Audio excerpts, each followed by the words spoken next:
Hello, everyone. How's everyone doing? This is my 21st short story read, number 21. So, that doesn't seem like much, but we're getting up there. This is Miss Brill by Katherine Mansfield. Still looking for more short story suggestions, everyone. You can DM me on Twitter. You can DM me on Instagram. You can make comments in the YouTube section. And today I opened a Reddit thread. So you can check me out on Reddit as well, Clouded Jester, and throw your suggestions or what you're being assigned to read. Okay? So this one is Miss Brill by Katherine Mansfield. Although it was so brilliantly fine, the blue sky powdered with gold and great spots of light, like white wine splashed over the Jardins Publix. Miss Brill was glad that she had decided on her fur. The air was motionless, but when you opened your mouth, there was just a faint chill, like a chill from a glass of ice water before you sip. And now, and again, a leaf came drifting from nowhere, from the sky. Miss Brill put up her hand and touched her fur. Dear little thing, it was nice to feel it again. She had taken it out of its box that afternoon, shaken out the moth powder, given it a good brush, and rubbed the life back into the dim little eyes. What has been happening to me? Said the sad little eyes. Oh, how sweet it was to see them snap at her again from the red eider down. But the nose, which is of some black composition, wasn't at all firm. It must have had a knock, somehow. Never mind. A little dab of black sealing wax when the time came, when it was absolutely necessary. Little rogue. Yes, she really felt like that about it. Little rogue biting its tail just by her left ear. She could have taken it off and laid it on her lap and stroked it. She felt a tingling in her hands and arms, but that came from walking, she supposed. And when she breathed, something light and sad, no, not sad exactly, something gentle seemed to move in her bosom. There was a number of people out this afternoon, far from last Sunday, and the band sounded louder and gayer. That was because the season had begun. For although the band played all the year round on Sundays, out of season it was never the same. It was like someone playing with only the family to listen.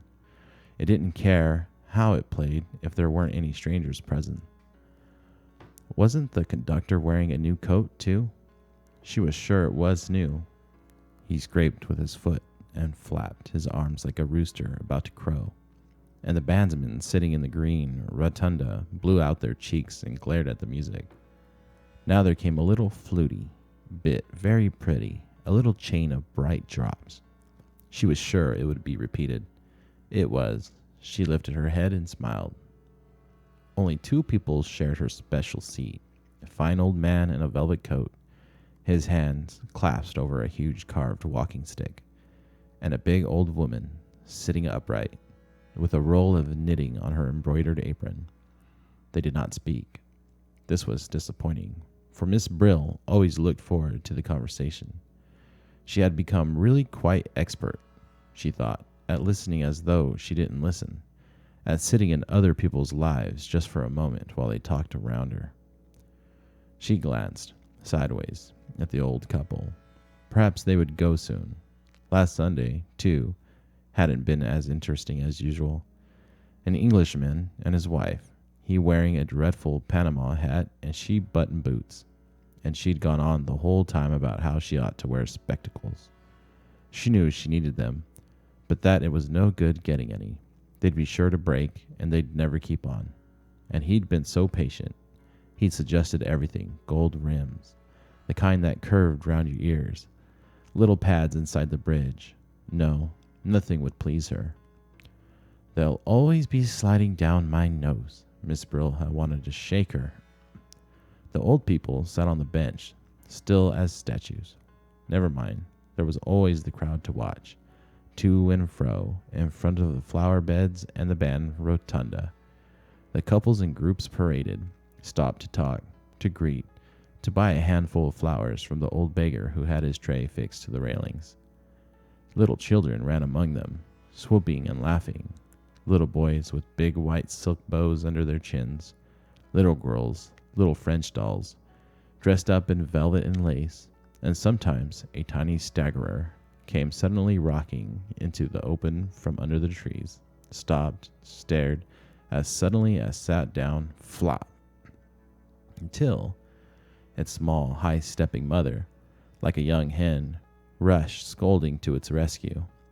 Other people sat on the benches in green chairs, but they were nearly always the same, Sunday after Sunday, and Miss Brill had often noticed there was something funny about nearly all of them.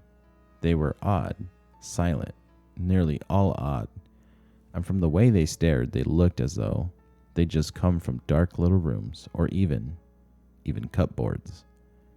Behind the rotunda, the slender trees with yellow leaves down dropping, and through them just a line of sea, and beyond the blue sky with gold-veined clouds. Tum tum tiddle tum tiddly tum ta blew the band. 2 young girls in red came by, and 2 young soldiers in blue met them, and they laughed and paired and went off arm in arm. 2 peasant women with funny straw hats passed, gravely, leading beautiful smoke-colored donkeys. A cold, pale nun hurried by. A beautiful woman came along and dropped her bunch of violets, and a little boy ran after to hand them to her, and she took them and threw them away as if they'd been poisoned. Dear me, Miss Brill didn't know whether to admire that or not. And now an ermine toque and a gentleman in gray met just in front of her. He was tall, stiff, dignified, and she was wearing the ermine toque she'd bought when her hair was yellow. Now everything, her hair, her face, even her eyes, was the same color as that shabby ermine, and her hand, in its clean glove, lifted to dab her lips, was a tiny yellowish paw. Oh, she was so pleased to see him. Delighted. She rather thought they were going to meet that afternoon. She described where she'd been, everywhere, here, there, along by the sea. The day was so charming. Didn't he agree? And wouldn't he, perhaps? But he shook his head, lighted a cigarette, slowly breathed a great deep puff into her face, and even while she was still talking and laughing, flicked the match away and walked on. The ermine toque was alone. She smiled more brightly than ever, but even the band seemed to know what she was feeling, and played more softly, played tenderly, and the drum beat, the brute, over and over. What would she do? What was going to happen now? But as Miss Brill wondered, the ermine toque turned, raised her hand as though she'd been someone else, much nicer, just over there, and pattered away. And the band changed again and played more quickly, more gaily than ever, and the old couple on Miss Brill's seat got up and marched away. And such a funny old man with long whiskers hobbled along in time to the music and was nearly knocked over by 4 girls walking abreast. Oh, how fascinating it was. How she enjoyed it. How she loved sitting here, watching it all. It was like a play. It was exactly like a play. Who could believe the sky at the back wasn't painted? But it wasn't until a little brown dog trotted on solemn and then slowly trotted off like a little theater dog, a little dog that had been drugged, that Miss Brill discovered what it was that made it so exciting. They were all on the stage. They weren't on the audience, not only looking on, they were acting. Even she had a part and came every Sunday. No doubt somebody would have noticed if she hadn't been there. She was part of the performance after all. How strange, she'd never thought of it like that before. And yet it explained why she made such a point of starting from home at just the same time each week, so as not to be late for the performance. And it also explained why she had quite a queer, shy feeling at telling her English pupils how she spent her Sunday afternoons. No wonder. Miss Brill nearly laughed out loud. She was on the stage. She thought of the old invalid gentleman to whom she read the newspaper 4 afternoons a week while he slept in the garden. She had not quite used to the frail head on the cotton pillow, the hollowed eyes, the open mouth, and the high-pitched nose. If he'd been dead, she might have noticed it for weeks. She wouldn't have minded. But suddenly, he knew he was having the paper read to him by an actress. An actress! The old head lifted. 2 points of light quivered in the old eyes. An actress, are ye? And Miss Brill smoothed the newspaper as though it were the manuscript of her part and said gently, "Yes, I have been an actress for a long time." The band had been having a rest. Now they started again, and what they played was warm, sunny, yet there was just a faint chill, a something. What was it? Not sadness. No, not sadness. A something that made you want to sing. The tune lifted, the light shone, and it seemed to Miss Brill that in another moment all of them, the whole company, would begin singing. The young ones, the laughing ones who were moving together, they would begin, and the men's voices, very resolute and brave, would join them.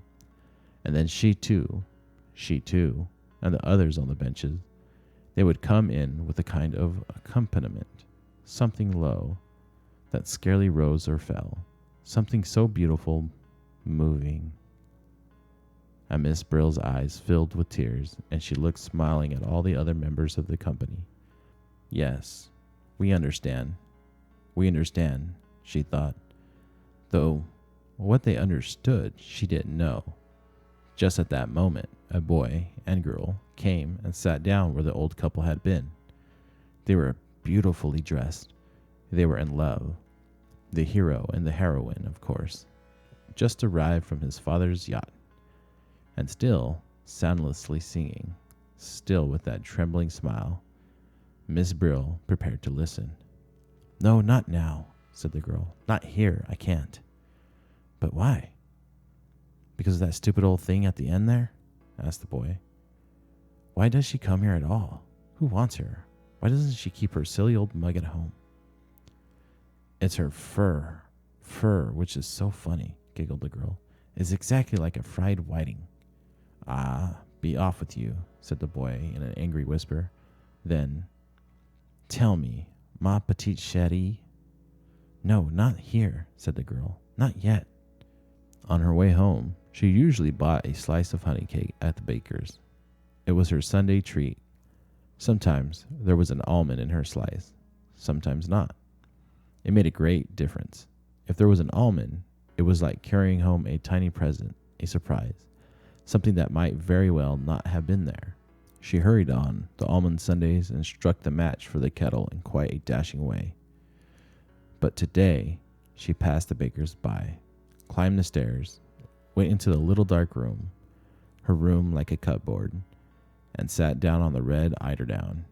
She sat there for a long time. The box that the fur came out of was on the bed. She unclasped the necklet quickly, without looking, laid it inside. But when she put the lid on, she thought she heard something crying. And that was it. That was Miss Brill by Katherine Mansfield. I think it was meant to be... It had like a surprise ending, right? She had this overwhelming confidence in herself and her role in her Sundays and everybody around her. And it kind of turned out that nobody really liked her. That's what it seemed like. Everybody stopped talking around her and whatnot. So that was short story 21. You guys, don't forget to jump on Reddit, Twitter, Instagram, YouTube, and drop down not just your suggested readings, but what you're being assigned to read, so I can get to them. All right, everybody?